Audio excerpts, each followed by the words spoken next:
Hi everyone, Ankit Anand this side and I welcome you all at another video. आज का video काफ़ी interesting होने वाली है क्योंकि आज की वीडियो में बहुत सारे ऐसे पॉइंट का डिस्कशन करूंगा जो आपके मन में सवाल बहुत दिनों से चल रहे थे। मेरे से बहुत सारे लोग पूछ भी रहे थे कि मैंने एमबीबीएस अब्रॉड क्यों सिलेक्ट किया, एमबीबीएस अब्रॉड में मैंने रसिया को ही क्यों सिलेक्ट किया, रसिया में मुझे एक गवर्नमेंट यूनिवर्सिटी कैसे मिला।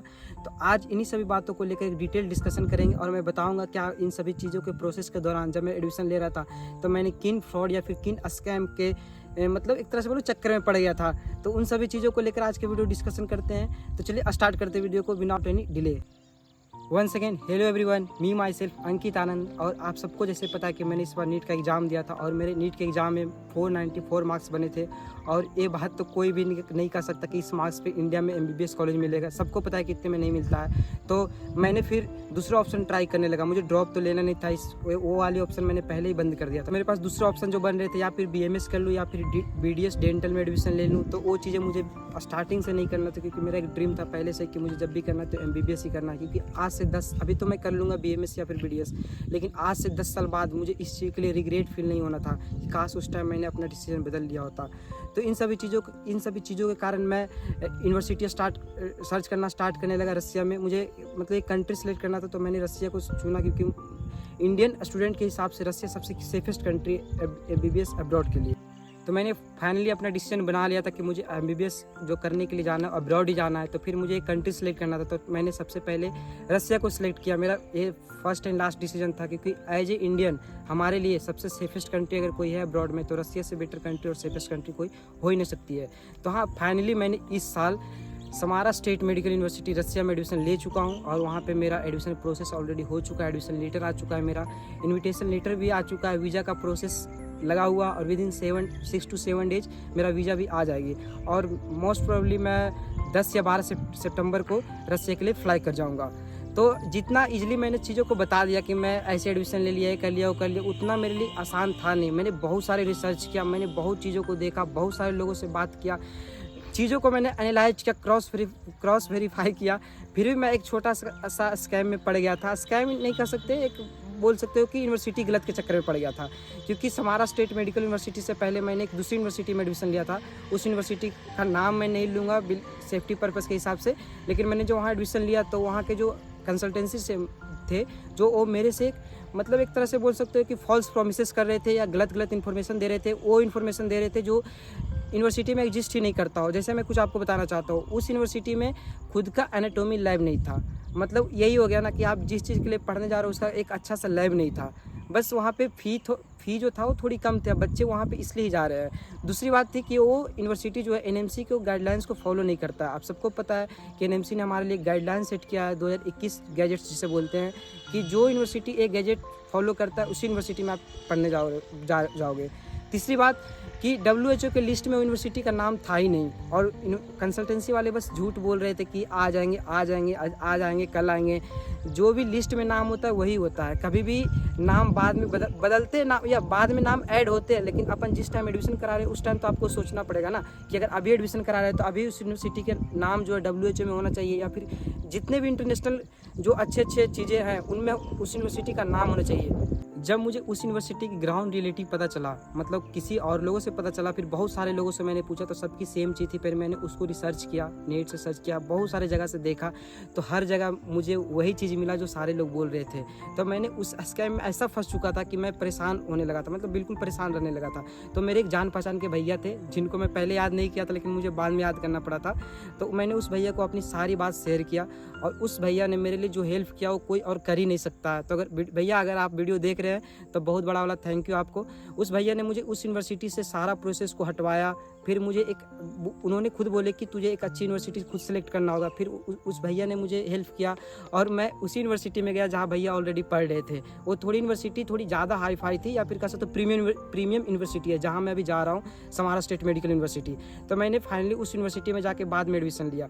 तो कभी भी अगर आप एडमिशन वगैरह ले रहे हो तो चीज़ों को 100 बार चेक करो कभी भी जो कंसल्टेंसी वाले बोलते हैं ना, जो बातें हमें बोलते हैं एडमिशन के टाइम पे, मीठी मीठी बातें जो भी बोल रहे हैं उस पर कभी भी बिलीव नहीं करो। खुद की चीज़ों को देखो, खुद से एनालाइज करो, क्योंकि जिस चीज़ में मैं पढ़ा हूँ, मैं नहीं चाहता कि आप सभी चीज़ उस चीज़ में पढ़ो। मैं फाइनली अब बिल्कुल सेफ हूँ, बहुत ही अच्छा जगह पढ़ने जा रहा हूँ, लेकिन ऐसे ऐसे बहुत सारे बच्चे रहते हैं जो स्कैम में आ जाते हैं और फंस जाते हैं कंसल्टेंसी के चक्कर में। स्कैम मैं नहीं कर सकता, लेकिन हाँ, एक गलत यूनिवर्सिटी में पढ़ने जाना भी एक तरह का स्कैम ही है। तो मैंने एक्सपीरियंस किया अपने एडमिशन के दौरान, उन सभी चीज़ों को देखते हुए मैंने कुछ पॉइंट्स बनाए हैं जो आपको ध्यान रखना हो। अगर आप MBBS अब्रॉड के बारे में सोच रहे हैं या फिर फ्यूचर में आप वहाँ करने जा रहे हैं, तो इन चीज़ों को आप ध्यान रख सकते हैं। जैसे पहला, आप सबसे पहले कंट्री सेलेक्ट करो, और उस कंट्री सेलेक्ट करने के बाद देखो क्या वो कंट्री आपके लिए सेफ़ है या नहीं। क्योंकि जो हमारी जहाँ पे आपको 5 साल 6 साल रहना है, वो कंट्री बिल्कुल ही सेफ़ होना चाहिए। तो सबसे पहले कंट्री सेफ़ होना चाहिए। जैसे मेरे केस में रसिया में जा रहा हूँ, तो रसिया बिल्कुल एक सेफ़ कंट्री है। दूसरी चीज़, जिस यूनिवर्सिटी में आप जा रहे हो, क्या वो यूनिवर्सिटी अच्छी है, क्या वो सारे इंटरनेशनल लॉ को फॉलो करती है। वो यूनिवर्सिटी हमेशा गवर्नमेंट होनी चाहिए। जिस यूनिवर्सिटी में आप जा रहे हो रसिया में पढ़ने, वो यूनिवर्सिटी हमेशा गवर्नमेंट होनी चाहिए, वहाँ के सेंटर या फिर स्टेट के अंडर में आनी चाहिए यूनिवर्सिटी।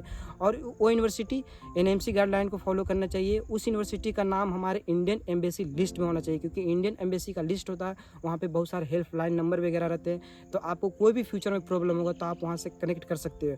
अब आप सोचो कि अगर उस लिस्ट में आपका यूनिवर्सिटी का नाम ही ना रहे तो आप कैसे हेल्प मांगोगे। इंडियन एम्बेसी वाले तो वहाँ पे लिख देते हैं ना डायरेक्ट कि जो यूनिवर्सिटी मैंने दिया उसमें एडमिशन लो। अब वहाँ पे नाम ही नहीं है तो आप किस बेसिस पे जाके उनसे हेल्प मांग सकते हो। तो बस इन्हीं सभी बातों को ध्यान रखना। और एक सबसे बड़ी बात कि कभी भी, मैं बार बार इस चीज़ को रिपीट करना, कभी भी यूनिवर्सिटी सेलेक्ट करना तो अपने खुद की मर्जी से सिलेक्ट करना। किसी और के कारण दबाव में आकर या फिर किसी और से इन्फ्लुएंस में आकर आप यूनिवर्सिटी सेलेक्ट मत करना। खुद के द्वारा यूनिवर्सिटी सेलेक्ट करना, और यूनिवर्सिटी ऐसा सेलेक्ट करना जो करप्शन फ्री भी हो। तो मैंने फाइनली इन सभी चीज़ों को ध्यान में रखते हुए मैंने जो यूनिवर्सिटी सेलेक्ट किया वो Samara state medical university select किया। और इस यूनिवर्सिटी को सिलेक्ट करने का मेरा एक सिंपल सा रीज़न है। मेरे लिए अब सिंपल हो गया, पहले सिंपल नहीं था, अब सिंपल सा रीज़न है क्योंकि ये यूनिवर्सिटी काफ़ी पुरानी 100+ ईयर्स ओल्ड है। 1919 में यूनिवर्सिटी एस्टेब्लिश्ड हुई थी। तो अब सोचो कि 100+ ईयर्स ओल्ड है तो यूनिवर्सिटी कितनी अच्छी होगी। दूसरी बात, इसकी वर्ल्ड रैंकिंग जो यूनिवर्सिटी की है वो मच बेटर है। मतलब आप देखोगे, गूगल पे सर्च करोगे तो आप देख के दंग रह जाओगे कि किस वर्ल्ड क्लास की यूनिवर्सिटी है। तीसरी बात, जो यूनिवर्सिटी है वो वहाँ पे बिल्कुल ही करप्शन फ्री है, करप्शन का नाम भी नहीं है। जैसे आप सबको पता होगा बहुत सारे यूनिवर्सिटी में होते हैं करप्शन होते हैं, मतलब किसी भी चीज़ को पास वगैरह करने के लिए छोटे मोटे पैसे लेते हैं या कुछ अलग चीज़ें होते हैं, तो वो सब वहाँ पे रैगिंग वगैरह कुछ, पूरी रसिया में कोई यूनिवर्सिटी है वहाँ पे रैगिंग वगैरह कभी हो ही नहीं सकती है। चौथी चीज़ जो मेरे लिए एक बड़ी पॉइंट थी कि वहाँ की जो एनाटॉमी लैब है, जिस यूनिवर्सिटी में मैं जा रहा हूँ, वहाँ की एनाटॉमी लैब जो रसिया की सबसे लार्जेस्ट एनाटॉमी लैब है।